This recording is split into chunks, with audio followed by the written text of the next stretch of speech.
IPO, Initial Public Offering, ou encore introduction en bourse.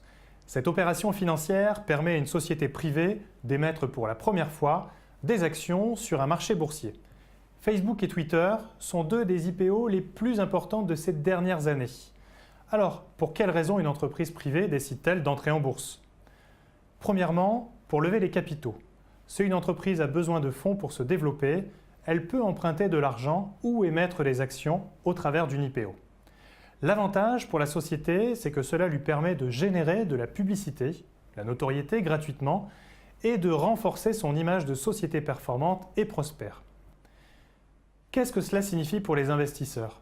Souvent, les introductions boursières permettent un regain d'activité de l'entreprise. Les investisseurs achètent et vendent ces nouvelles actions, les pensant sous- ou surévaluées.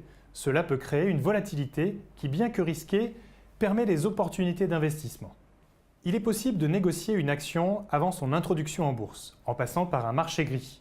Par exemple, il est possible d'acheter un CFD portant sur l'importance de la capitalisation de l'entreprise sur le marché dès son premier jour de négociation. Les marchés gris permettent d'évaluer le sentiment de marché à l'approche d'une IPO.